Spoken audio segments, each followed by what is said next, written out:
Discuss করব, কেন এটা কিন্তু খুব ইম্পর্টেন্ট একটা প্রবলেম যেটা হয়, যেটা আমাদের লক্ষ্য রাখতে হবে।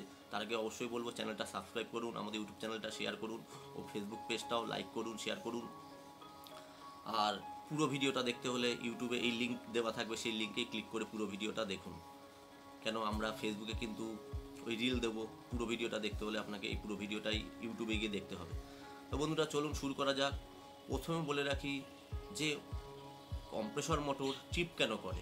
দেখুন, আউটডোরে যে কম্প্রেসর মোটর থাকে সেই কম্প্রেসর মোটরের আশেপাশে এবং কন্ডেন্সারে কিন্তু প্রচুর ময়লা জমে যায়। অনেক সময় ময়লা জমার কারণে কি হচ্ছে, যে কন্ডেন্সার থেকে যে গরম হাওয়াটা বার করে, কন্ডেন্সার যে হিটটা বার করে সেটা কিন্তু প্রপারলি বার করতে পারে না, যার ফলে কম্প্রেসর মোটরের আশেপাশে কিন্তু গরম সৃষ্টি হয়, যার ফলে কিন্তু মোটর ট্রিপ করে। আপনারা জানেন কম্প্রেসর মোটর গরম হলেই মোটর ট্রিপ করবে এবং চলতে চলতে বন্ধ হয়ে যাবে। তাতে কি হবে, ঠান্ডা কম হবে। তো এই জিনিসগুলো কিন্তু আমাদের অবশ্যই দেখতে হবে। এছাড়া আরেকটা জিনিস হচ্ছে, যদি প্রপারলি আমরা ভ্যাকিউম না করি।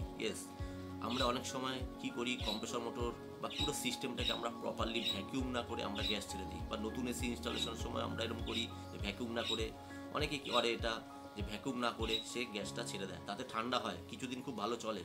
কিন্তু ওই যে হাওয়াটা কি যে থেকে যায় না, তাতে কিন্তু একটা সময়ের পরে কিন্তু এই হাওয়াটা কিন্তু জল হয়ে বরফ হয়ে যাওয়ার সম্ভাবনা থাকে, যার ফলে কিন্তু প্রপারলি আমাদের গ্যাসটা ফ্লো করতে পারে না। যার ফলে কিন্তু ওই বরফটা গলবে, যখনই আপনি আবার কিছুক্ষণ চালিয়ে ফেলবেন তখনই ওই হাওয়াটা আবার জল হয়ে বরফ হয়ে যাবে এবং আবারও বাধা সৃষ্টি হবে। তো এভাবে কি হয়, তখন প্রপারলি গ্যাসটা চলতে না পারার কারণে মোটর হিট হয়। তো সোজা বাংলা কথায় অবশ্যই ভ্যাকিউম করে তারপরে গ্যাস দিন। আর নতুন এসি হলে ভ্যাকিউম করুন, তার আগে আপনারা জানেন কম্প্রেসর মোটরে গ্যাস লক করা থাকে, ভ্যাকিউম করে তারপরেই গ্যাসটা আনলক করুন ও গ্যাসটা ছাড়ুন ডিসচার্জ লাইন দিয়ে, নয়তো কিন্তু মোটর কিন্তু হিট হবে এবং ট্রিপ করবে। তো এই হচ্ছে, দেখতে পাচ্ছেন আপনারা যে আমাদের আউটডোর ইউনিটের এখানে আমরা ভ্যাকিউম করি। তো ভ্যাকিউমটা প্রপারলি আপনাকে করতে হবে, নইলে কিন্তু মোটর ট্রিপ করবে। এবার সেকেন্ড হচ্ছে যে লো ভোল্টেজ। দেখুন, অনেক জায়গায় আছে লো ভোল্টেজ বা হাই ভোল্টেজের সমস্যা থাকে, তো সেখানে তারা স্টেবিলাইজার ইউজ করে, বা নতুন আজকাল ইনভার্টার এসিগুলোতে দেখবেন আপনারা স্টেবিলাইজারও দেয়। তো সেখানে স্টেবিলাইজার যদি খারাপ থাকে তাহলে কিন্তু লো ভোল্টেজের প্রবলেমের জন্য কিন্তু কম্প্রেসর মোটর গরম হয়, তার জন্য কিন্তু ট্রিপ করে। এটা কিন্তু আপনাকে জেনে নিতে হবে।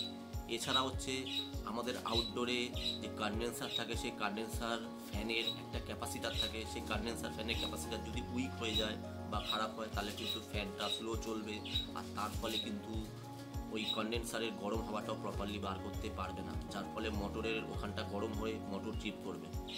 তারপরে হচ্ছে যে কম্প্রেসর মোটরের মধ্যে যে ক্যাপাসিটারটা থাকে, সেই ক্যাপাসিটারটাও যদি উইক হয়ে যায় বা খারাপ হয়ে যায় তাহলেও কিন্তু মোটর স্লো চলবে, মোটর প্রপারলি ঠান্ডা করতে পারবে না, যার ফলে মোটর ঠান্ডা করার চেষ্টা করবে, তাতেও বেশিক্ষণ চলার চেষ্টা করবে এবং তার ফলে মোটর গরম হবে।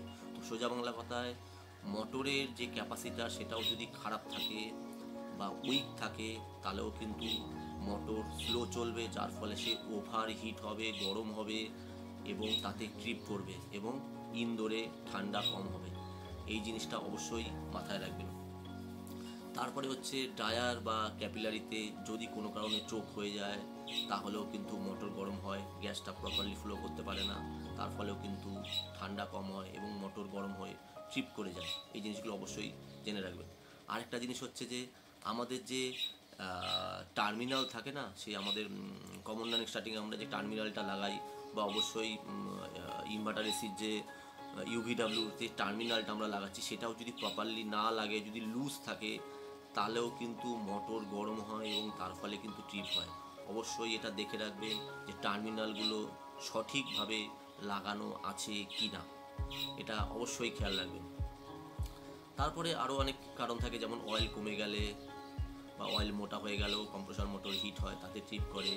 এছাড়া কি হচ্ছে, যদি হাই লোড থাকে, মানে ধরুন কোনো রুম টপ ফ্লোরে রুমটা আছে, ধরুন 4তলা বিল্ডিং বা 5তলা বিল্ডিং বা 3তলা বিল্ডিং, তার টপ ফ্লোরে যে রুম সেখানে এসি বসানো হয়েছে, অবশ্যই সেই রুমের গরম ও রুমের সাইজ দেখে সঠিকভাবে আপনাকে এসি টন সিলেকশন করে ইনস্টলেশন করতে হবে। যেখানে 1.5 টন বসানোর কথা সেখানে যদি আমরা 1 টন বসিয়ে দিই, বা যেখানে দেখা গেলো 2 টন বসানোর কথা সেখানে আমরা 1 টন বা 1.5 টন বসিয়ে দিই, তাহলে কিন্তু মোটর কিন্তু অধিক চলার চেষ্টা করবে, তার ফলে কিন্তু মোটর কিন্তু ওভারহিট হবে, ও ট্রিপ হবে এবং চলতে চলতে বন্ধ হবে, তাতেও ঠান্ডা কম হবে। সেটা কিভাবে হয় দেখুন, একটা মানুষ 4টে রুটি খায় ডেলি, তাকে যদি আমি ডেলি 1টা বা 2টো করে রুটি দিই, 4টে রুটি না দিই, তাহলে কী হবে? তার মধ্যে একটা খিদে সৃষ্টি হবে, সে কি সেটা সামলাতে পারবে? একই রকমভাবে এই যেখানে 2 টন বা 1.5 টন বসানোর কথা, সেখানে যদি আমরা 1 টন বসাই, তাহলে কী করবে? কম্প্রেসর মোটর বেশি চলার চেষ্টা করবে, যার ফলে ও ওভার হিট হবে, যার ফলে টন সিলেকশনটা ভীষণ জরুরি।